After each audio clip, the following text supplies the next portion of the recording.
Invest 91L is quickly organizing and developing in the Gulf. Across parts of Florida, impacts are already starting to be seen, with convection already starting to ramp up across much of the western half of the state, banding features moving onshore, and potential storm surge already starting to be seen across other areas of the state.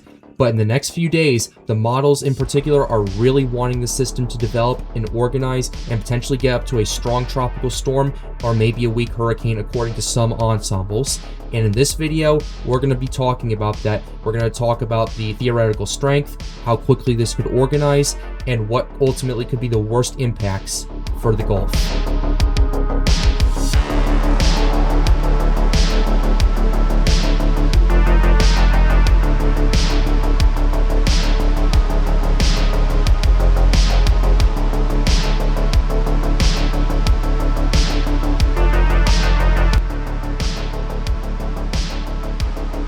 Alright, let's get into this.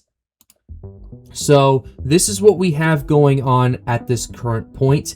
Invest 91L is currently over the eastern Gulf, impacting parts of Florida, particularly the Tampa Bay region. And we also have our view out in the Atlantic as well. We have a couple of tropical waves out there as well, but our main focus will be on Invest 91L, both due to the fact that it is currently developing at a pretty quick pace. And also, this does have a pretty close proximity to land, especially along the Gulf Coast. And it's actually organizing at a pretty quick pace, and it's going to be staying over water over the next few days. So we're going to want to pay attention to it, and let's go ahead and see how things are going with the NHC. So here is the NHC's latest advisory. Let's go ahead and read this out for you guys. Things are definitely getting more interesting over here, so let's go ahead and show you.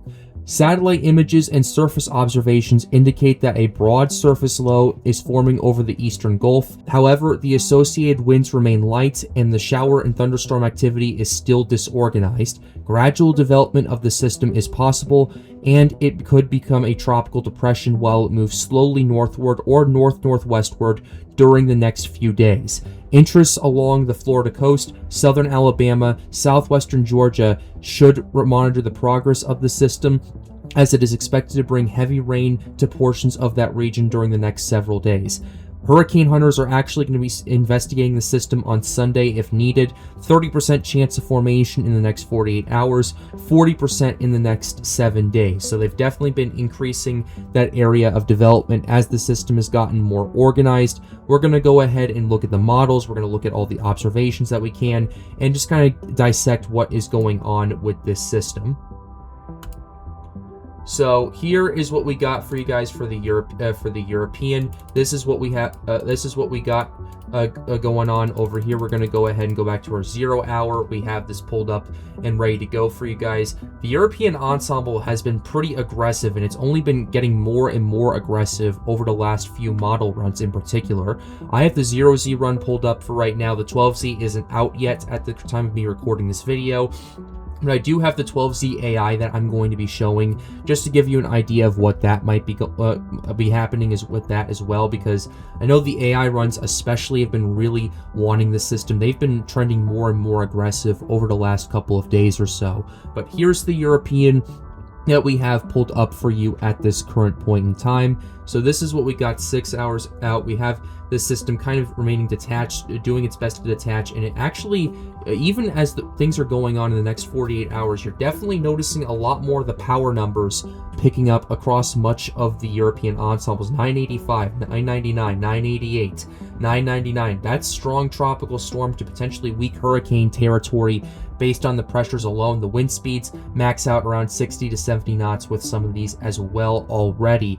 So it's looking like a situation where some of the European ensembles are aggressive, the others are being a bit more conservative, waiting to see how this will organize and how this will develop.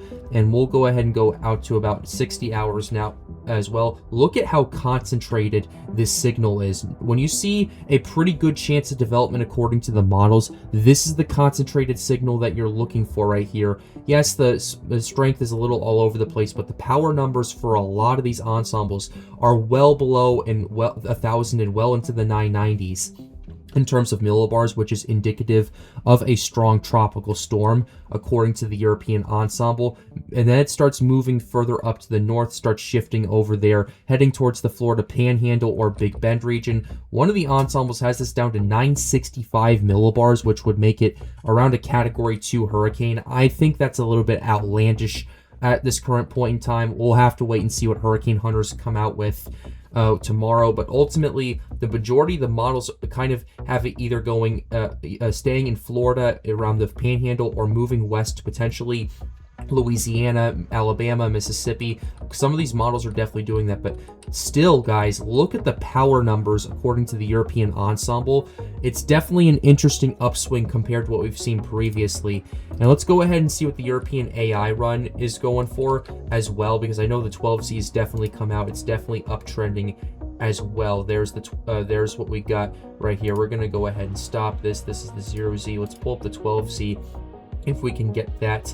Out. Yes, we can. Here's what we have for the 12Z for you guys right here. This is what we have. A lot of ensembles are pulling up right here with the AI run, just kind of mainly being very concentrated, staying relatively weak initially, but man, seeing this ensemble situation right here in the Gulf, it tells me that the NHC might be a lot more conservative than what we were thinking. I know a lot of the models are really picking up on this. I know NASDA's Weather put out an article talking about this as well that I took a read about, that the NHC may have low chances, but the ensembles and the operational models are really starting to love this. So it's definitely a situation we're going to want to watch out for. And then as we get to 48 hours out, the ensembles actually have it swinging well to the west, potentially heading towards the Mississippi River Delta over here, remaining relatively weak around tropical depression to tropical storm strength throughout much of the run at this current point, although some ensembles do pick it up to around the 990s or so. But the European ensembles are definitely really picking up on this, and they're now starting to notice a bit of a trend as you go further to the west over here. I'm not sure if we can see that. Let's go ahead and move this over a little bit. But what you have here is, if the further to the west and the further south it stays over the water, the more strengthening you're going to get. You're looking at 996,000, 992 millibars, 990 as well. And you're looking at this, and it looks to me that the majority of the ensembles are, at least according to the AI run, are keeping this south of Louisiana. So you could have a situation where it may not make a direct landfall until it moves further to the west according to the AI run, but it ultimately causes impacts from the Florida Panhandle through Alabama, in particular Gulf Shores, and then through Mississippi and the Mississippi River Delta in Louisiana. So it's definitely a situation that we're going to need to watch out for, especially as more models start showing up. The AI run after that kind of starts to get more scattered by the time we get past 5 days. But man, oh man, what an upswing we have seen, especially compared to the 0Z, where you really didn't have that much going on. In fact, the majority of them kind of had it similar, but it was a lot less of the ensembles, and it was generally a lot weaker. Looking at what we have for the 12Z now, yeah, things are well uptrending, and things really ramped up over the last little while. So that's what we have going on. In fact, the power numbers from the 12Z to the 0Z, it's basically no contest from what I've seen here. We're looking at around 1,000 millibars for a lot of the ensembles of the 0Z. For the 12Z, you're seeing a lot more of the 990s, potentially below that if it stays over the water. But that's what we have with the AI runs. Let's go ahead and see what the GFS ensembles are going for. And here is what we have for the GFS. This is the 12Z GFS right here. But yeah, it's also picking up in terms of the ensemble tracks right here. You're seeing a lot more of them now than you were previously. The next 48 hours, the GFS actually is shifting this further to the west. The European is the one that's further to the east and mainly keeping it around Florida. The AI run and the GFS want this potentially further to the west towards the Gulf Coast in Louisiana and Mississippi. It does remain a lot weaker than what the European counterparts are going for, as well as the AI models. So the GFS is being the more conservative of the two of the powerhouse models that I like to call the Euro and the GFS, which that is actually a very rare situation. Normally, during hurricane season, you see the GFS going haywire with some of these systems, and the European is having to catch up. Now, we see a situation where the European is more aggressive, and the GFS needs to catch up, or vice versa. So, we're going to have to watch and see what's going on with this real quickly, but I do want to go ahead and shift over to kind of the operational runs to see how they're catching up, and then we'll shift over to our conditions. So starting off, we'll have the European AI run starting off. Let's go ahead and show you what's going on. The AI run is definitely uptrended on the operational run too, wanting a tropical storm to form and kind of stay off the coast of the United States, just mainly bringing impacts to the Florida Panhandle, parts of the Alabama coast, Mississippi and the Mississippi Delta and Louisiana before potentially making landfall or moving just south of Louisiana and dissipating due to the stronger shear that's going to be in that region by the time we get to July 23rd. But ultimately, you see that uptrend starting to ramp up over here. Things are definitely getting interesting. Let's see what the 0Z for context was showing. Yeah, the 0Z was definitely by a pretty significant margin, quite a bit weaker, mainly tropical depression, if that strength for right here. But by the time we got to 12Z, it's definitely been on the upswing, and we're looking at tropical storm strength now. So we'll have to see how these trends will continue, especially going into tonight when the 0Z runs come out. But let's also go ahead, though, and not just rely on one run. Let's go ahead and take a look at the European operational for Invest 91L as well. We have the 6Z out. I want to show the 0Z, though, first, just to kind of give an idea as to what's going on. The 0Z operational, interestingly, hasn't really caught up to the ensembles just yet, which I do find kind of curious. It kind of does a little bit towards the beginning as it's heading towards the Florida Panhandle, but you're not seeing too much on the operational. So there's still that disconnect that I am finding kind of interesting, where the ensembles are screaming, hey, you're going to want to watch this. This could be a potentially big situation. And the operationals are being a bit more conservative. It's a situation where maybe what I'm thinking here is if the ensembles keep screaming at this, especially in the next day or so, it's going to be a situation where the operational runs will start to catch up with the ensembles. The European AI is definitely starting to catch up with the ensembles. The European and the GFS, from when I checked, haven't done this quite yet. So we're going to want to wait and see how those are going to pan out, especially when the 0Z runs tonight come out, and especially when the 12Z runs tomorrow start to come out too. So that's what we have going on at this current point in time. So overall, operational runs are definitely very friendly for tropical development, but the operational runs are a bit more split. Some of them are catching up, some of them are holding back. It's mainly going to depend on what Hurricane Recon is going to be doing going into the system tomorrow. That data is going to be very important. It's going to be very critical for what happens going forward, and kind of seeing what the structure of the system is going to look like in the next 24 hours will also be critical, both on satellite and on surface observations on the ground.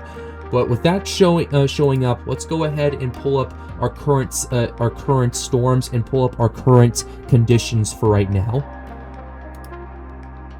Here is Invest 91L, minimum central pressure of 1,015 millibars, maximum sustained winds is 20 knots. That's not necessarily too surprising.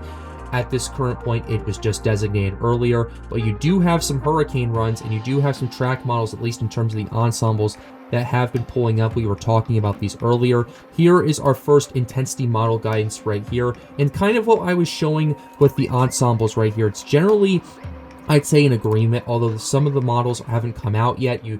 This is the first one. The second one will typically have your HMON, your HWRF, and all those typical classic hurricane setup models right there. But the majority of them want this to get up to tropical storm strength. Some of them may be up to strong tropical strength, around 50 to 60 miles per hour over here. But ultimately, at least according to the models that we have now with the track and the intensity, we are looking at maybe our next named tropical storm at this current point in time, given how quickly this system is organizing, especially over the last 24 hours, and given that the hurricane runs are going, okay, this is definitely interesting. We're going to want to pay attention to this.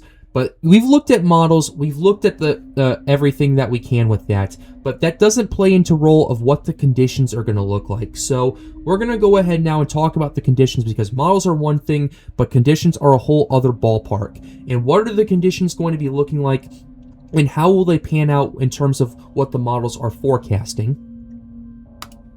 Starting off with our water temperatures, looking at them right here, at least 30 degrees Celsius across the entire Gulf where the system is going to be.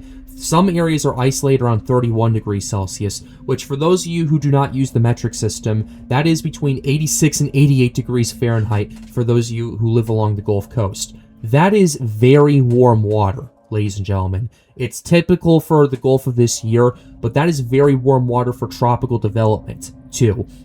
Because your magic number, at least in terms of Celsius, is around 27 degrees Celsius for a sustained hurricane development. There are exceptions to the rule. Hurricane Donna 2023 is the one that peeps up to my mind. But ultimately, it's that 27 degrees Celsius, 80 degree Fahrenheit line that is your magic number. We are well past that in this area in the Gulf where the AOI has been tagged. So water temperatures by themselves are definitely good to go. Ocean heat content, definitely good to go. Look at the OHC. Where it's at right now is around 50 to 75 OHC off the Florida coast. But if it shifts further to the west and especially stays further to the south, it's going to be in an area of potentially eclipsing 75 to 100 ocean heat content. Around 50 OHC is what you would want for some really good organization and really conducive strengthening. Anything over that, say, let's go up to 100, that's conducive for rapid strengthening. Am I saying that that's going to happen with this system? Absolutely not. No. I'm just giving you an idea of how much fuel in the tank that there is across the Gulf for this system to kind of use, especially if it's going to be sitting over water for the next few days. That ocean heat content value is going to be therefore that much more important. So that's kind of my main emphasis with the water temperatures and the ocean heat content right here. You have plenty of warm water, you have plenty of warm water, you have plenty of OHC. We have to look at the other conditions because we were looking at it a couple of days ago and we were thinking, okay, the wind shear and the dry air are definitely becoming less and less favorable. How have those shifted over the last 48 hours? So let's go ahead and pull it up for you guys right here. We're going to the Western Atlantic and we're going to go ahead and grab our trusty dusty European and we're going to go ahead and pull up our 200 to 850 millibar bulk shear. So once we go ahead and do that, here we go. Things are definitely getting interesting. Let's start with what we're seeing right now. You are seeing some shear currently across parts of the Gulf right here, but that's also because the frontal boundary, the system was detaching from it last night. It's starting to detach from it once again.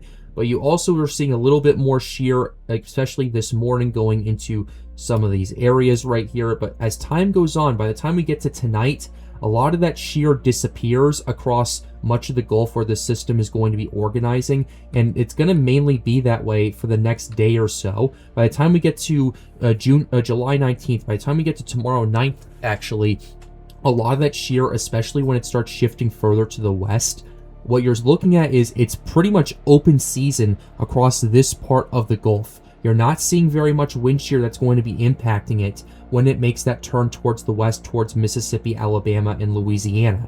So the further west it goes, at least initially, the better the wind shear is going to be. And that's going to be a pretty big indicator for what may be happening. That'll be an indicator for how quickly the system can organize and develop, and how quickly it could strengthen and organize further afterward.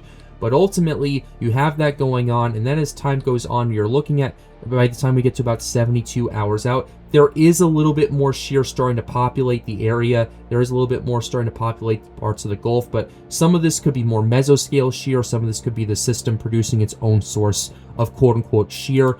This business over here off the coast of Florida, right here, it's definitely an interesting area right here, but as long as the system keeps moving to the west and stays away from it, it's not going to be impacting it that much. But by the time we get to about 96 hours out, you do start seeing more shear populating across much of the Gulf right here. And this is when I'd say that chance for tropical development does start to close off a little bit, at least in terms of your wind shear. Dry air, we haven't gotten quite there just yet.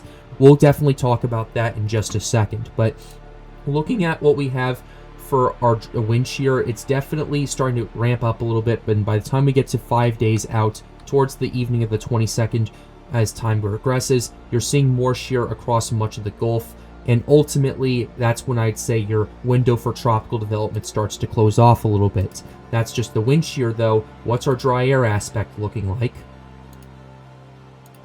Here is our dry air aspect of it. You have a pretty good moisture pocket across much of the Gulf right now, especially from this system that's producing convection, organizing, and potentially developing as we speak right now. And that moisture pocket is going to persist. You do have some mixable dry air trying to get into it, but it mainly stays out of there as the system does its best to organize and develop, especially in the next 48 hours. And whatever dry air does potentially get towards the system is mixable, and as long as the system continues to produce convection, you're going to have a situation where that dry air is going to get mixed out. There's not going to be much going on with it. And at least for the next 72 hours, you're going to have more moisture pumping in, and you're going to have that moisture pocket keeping a lot of this dry air business out of the region. But then as we get to about 96 hours out, you still have a pretty decent moisture pocket, but wind shear starts to move into parts of the Gulf. That's going to bring more dry air along with it. And then as we get to 5 days out, a lot of that wind shear pocket kind of flattens out and moves across much of the Gulf Coast over here, but mainly remains just, it's not as concentrated, I would say. It's also not as organized either. So it's definitely one of those things that you're going to want to watch out for. But by and large, the conditions, especially in the next 3 to 4 days, are actually going to be quite favorable for organization, development, and initial strengthening.